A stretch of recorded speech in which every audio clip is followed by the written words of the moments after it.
Olá, eu sou Ciro Dias Reis, em São Paulo, e este é o Diálogo Europa-Brasil. E eu sou Arthur Capuani, falando aqui direto de Bruxelas, da sede do Parlamento Europeu. Mais uma semana, né, Arthur, com muitos assuntos rondando Bruxelas.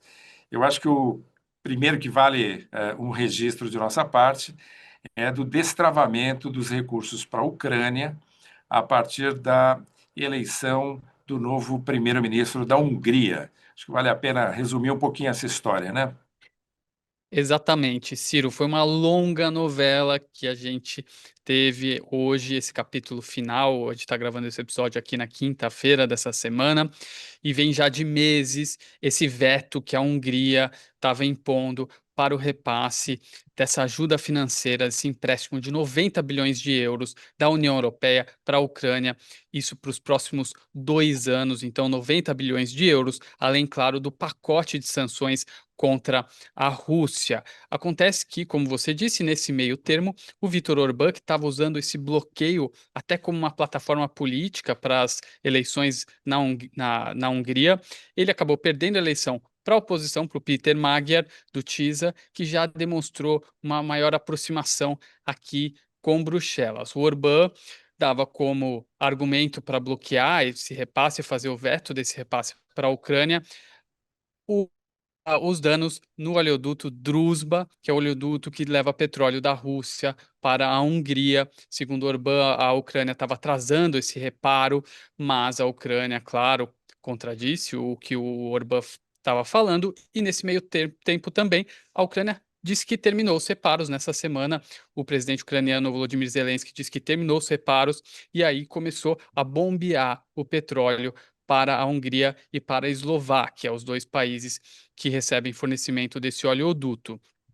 E justamente logo após esse anúncio do Zelensky, aqui a Comissão Europeia já começou a realizar o processo interno para destravar o bloqueio do pacote de ajuda financeira para a Ucrânia.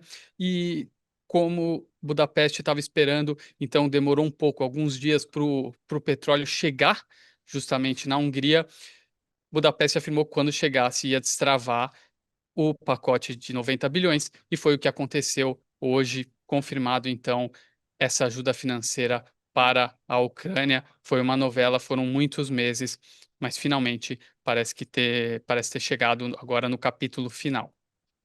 E essa reaproximação da Hungria sob nova direção, junto à União Europeia, vai destravar também recursos da União Europeia para a própria Hungria, que estavam, digamos, represados em função do comportamento, dos vetos do anterior primeiro-ministro Viktor Orbán. Então, também uma vantagem para a Hungria, financeiramente falando, desse novo cenário. Agora, se por um lado a União Europeia respira aliviada com a saída de Viktor Orbán da liderança da Hungria, trazendo a Hungria de volta mais próxima da União Europeia novamente, Hungria que é membro, evidentemente, da União Europeia. Agora, algumas indagações surgem em relação ao novo governo da Bulgária, a pequena Bulgária, com seus 6 milhões e meio de habitantes somente, mas que ganhou uma relevância especial nesse novo xadrez geopolítico, porque o novo primeiro-ministro, e Rumen Radev, que era presidente e deixou a presidência para concorrer nas eleições legislativas e poder se eleger primeiro-ministro, conseguiu isso com uma votação realmente muito, muito decisiva, muito forte. Ele é considerado, o Radev, um político relativamente próximo a Vladimir Putin e relativamente simpático às causas russas, e que já criticou, inclusive, a Ucrânia nesse contexto da invasão de Moscou de 4 anos atrás. Então, existe um certo ponto de interrogação sobre se a Bulgária não será a nova Hungria, não é isso? Exatamente, justamente por essas posições que você citou, mas também existe uma análise de que, mesmo que isso ocorra, não deve ser de imediato. Não se espera que a Bulgária já rompa direto com aqui a União Europeia, pelo menos com a cúpula, a gente está falando de Comissão Europeia e de Conselho Europeu. A gente tem países como, por exemplo, a Eslováquia, com Robert Fico, que também é uma figura bem específica, né? Ele que foi se transformando politicamente, as suas posições, né? A sua ideologia, mas você vê, por exemplo, a Eslováquia contradizendo muitas vezes a União Europeia, mas não aplicando vetos, não necessariamente causando grandes problemas. Talvez esse seja mesmo o caminho da Bulgária. A Bulgária foi um dos últimos países agora a entrar, por exemplo, aderir à zona do euro. Então tem uma certa expectativa, tá todo mundo bem olhando bem de perto para ver o que vai acontecer e que postura que esse novo governo búlgaro vai tomar, especialmente nas reuniões do Conselho.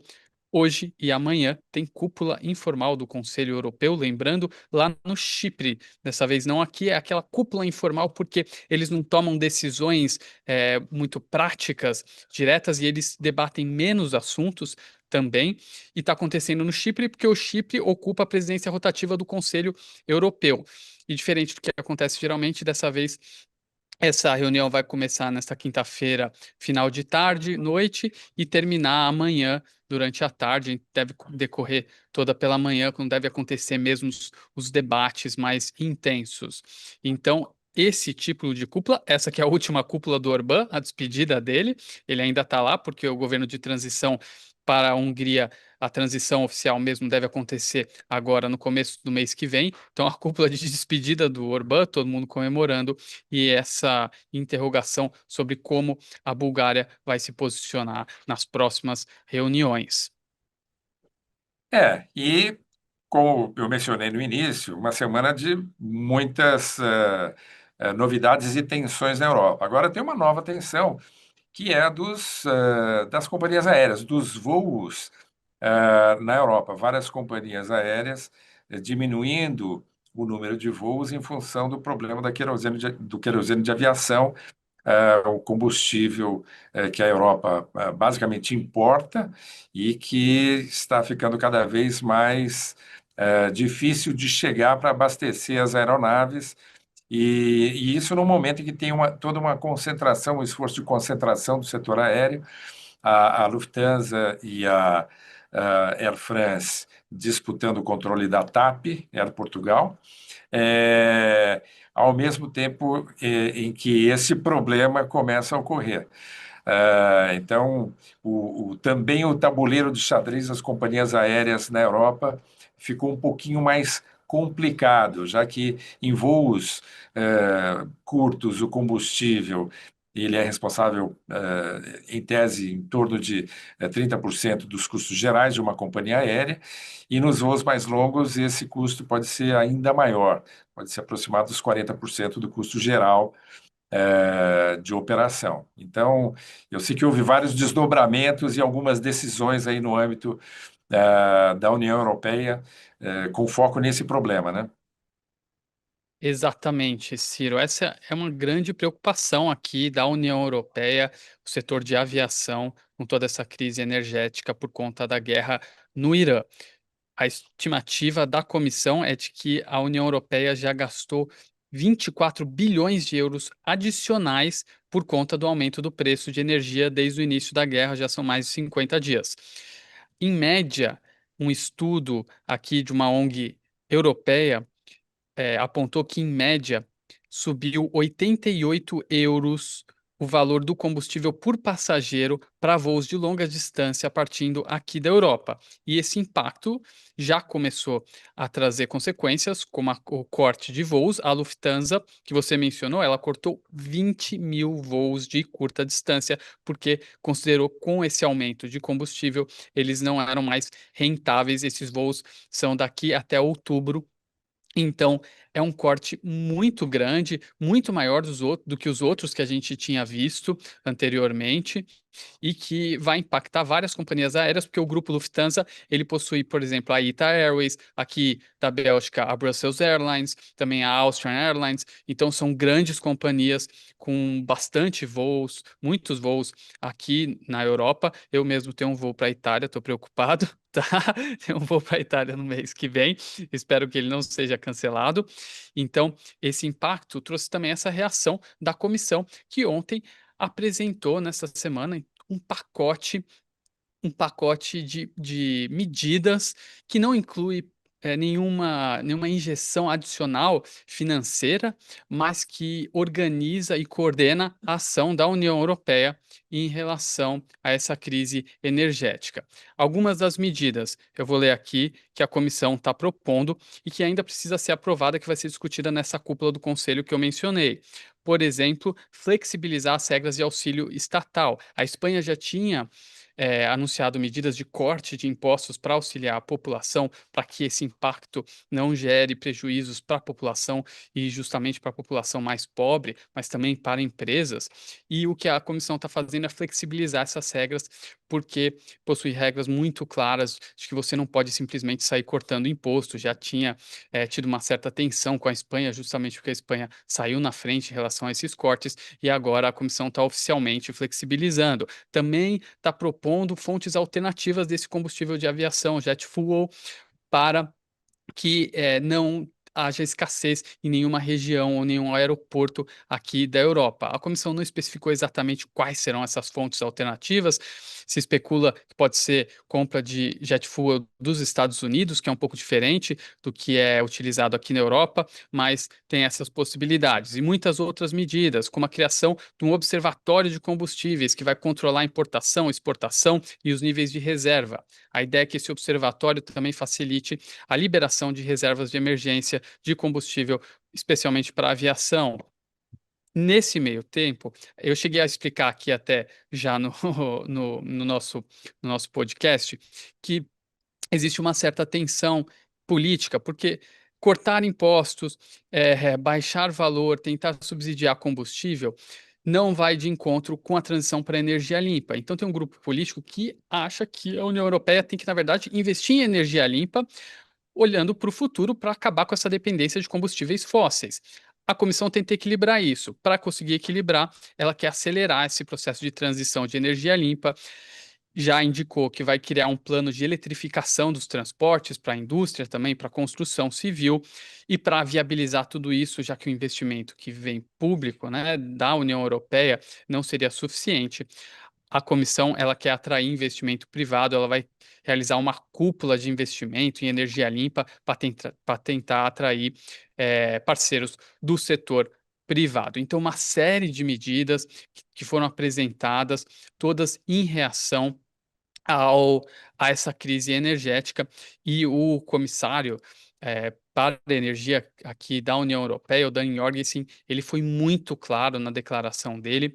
Ele disse que essa não vai ser uma crise de curto prazo, vai ser uma crise de longo prazo, porque vai demorar para os países retomarem a produção de petróleo anterior à guerra. Então, os impactos eles vão continuar, e o que a União Europeia está tentando é amortecer, amenizar esses impactos. Críticas que ele tem feito à Europa a um suposto ou real protecionismo exercitado na Europa em relação a produtos brasileiros. E fazendo um balanço aqui desta viagem do presidente Lula à Europa, que chama atenção também foi que ele, talvez o ponto alto dessa viagem foi a visita à Alemanha com a abertura da Feira Industrial de Hannover, a maior feira mundial nessa área, e que o Brasil foi um copatrocinador, um fato inédito, presença brasileira bastante forte, executivos, empresários brasileiros presentes na abertura do evento, e me parece que esse foi o momento, digamos, de negócios ou de tratativas mais importante. Portugal e Espanha pareceu uma parte entre aspas, mais leve da viagem. Como é que você vê esse recente tour do presidente Lula pela Europa?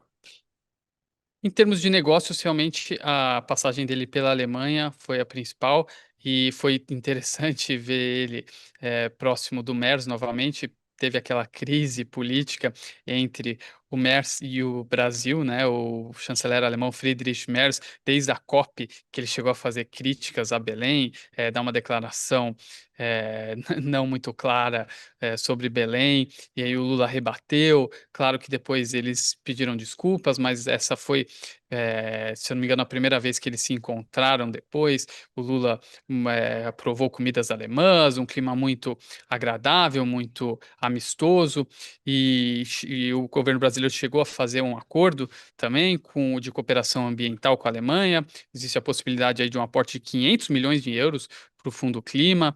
Então, em termos de negócios, essa passagem pela Alemanha foi muito importante. Você falou dos biocombustíveis, teve toda aquela cena em que o Lula fez questão de testar o biocombustível brasileiro na frente do MERS, com um cientista. Então, foi importante para marcar uma presença nesse mercado alemão, que é a maior economia aqui da Europa. Os outros dois países, Portugal e Espanha. A Espanha já existe um alinhamento ideológico ali do Pedro Sánchez, que é um governo de esquerda, com o Lula, então seguiu mais ou menos o que a gente imaginava, né? Durante essa passagem, o Lula falou também sobre a escala 6x1. Sempre quando o Lula viaja aqui para a Europa, ele sai dando declarações sobre vários assuntos. Ele deu declarações sobre o fim da escala 6x1 também no Brasil. E por Portugal, o Lula fez questão de falar sobre a importante participação da economia brasileira e da sociedade brasileira em Portugal, países ligados pela língua, mas hoje também tem uma presença muito forte da comunidade brasileira em Portugal, e o Lula fez questão de ressaltar isso. Então, nesses dois países já foi uma passagem já bem menos voltada para negócios e mais de parceria política.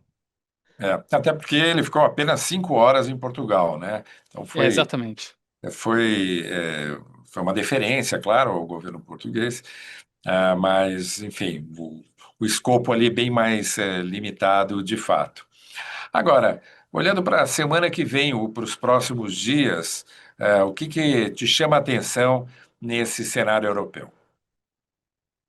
Olha, a gente vai ficar de olho sobre os resultados dessa cúpula, não na semana que vem, vai acabar já nessa semana, mas sobre os resultados dessa cúpula do Conselho, que eles sempre fazem uma declaração conjunta ao final. O Antônio Costa dá uma entrevista coletiva junto com a Ursula von der Leyen. Ela está acontecendo no Chipre. Essa cúpula, então vamos aguardar para ver o que, que sai daí, se passa esse pacote de medidas da comissão para contornar essa crise energética. Nós também vamos ficar de olho nessa comunicação, né, da União Europeia com o novo governo da Bulgária. E claro, sempre de olho, eu acho que a mesma coisa que eu falei na semana passada, sempre de olho no desenvolvimento, nos próximos passos em relação à guerra no Irã, ao Estreito de Hormuz, negociações entre Estados Unidos e Irã, para um cessar-fogo, se não acordo de paz, que é bem difícil, mas pelo menos um cessar-fogo mais longo, de alguns anos, né, com um acordo aí sobre o enriquecimento de urânio no Irã. Essa negociação, o Dan Jorgensen, que é o comissário para a energia, ele falou que o andamento da situação no Oriente Médio vai definir muito é, quão grande será essa crise energética e qual será o impacto dela. Mas ele também disse que mesmo no melhor cenário possível, a situação já é ruim. Mesmo assim, é isso. É muito importante acompanhar e ver se essa situação em relação ao transporte ali de energia de navios pelo Estreito de Hormuz, se ela vai se resolver ou não. E de minha parte aqui, arrematando, acho que tem duas conversas ou trocas de ideias em relação a dois temas importantes. Primeiro, de França e Alemanha pensarem na Ucrânia a partir de agora como um membro, não um membro da União Europeia, que ela não é, nem pode ser no curto prazo, mas numa condição especial que aproximasse a Ucrânia do modus operandi da União Europeia, ou seja, um gesto político, pelo menos uma discussão política que mostra um endosso, a continuidade do endosso de França e Alemanha em relação ao governo de Vladimir Zelensky. Um gesto mais político do que outra coisa.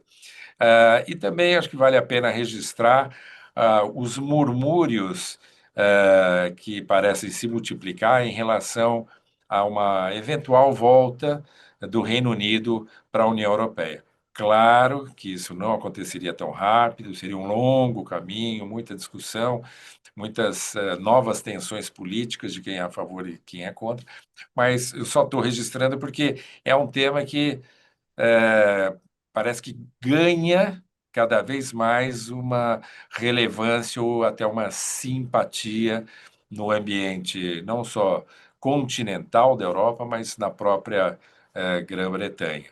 Mas para conferir, vamos ver os desdobramentos desses gestos e desses murmúrios políticos. Então, O Reino Unido anunciou o retorno, desculpa interromper, Ciro, ao programa Erasmus, né? Essa parceria com estudantes do Reino Unido, aqui com a União Europeia. Então, foi um acordo que chamou a atenção, já que a gente vem do Brexit, né? Muito legal você ter lembrado. é. Mas, enfim, Arthur, obrigado mais uma vez pela parceria. Me despeço aqui de São Paulo e voltamos a falar na próxima semana. Obrigado, Ciro. Até a próxima.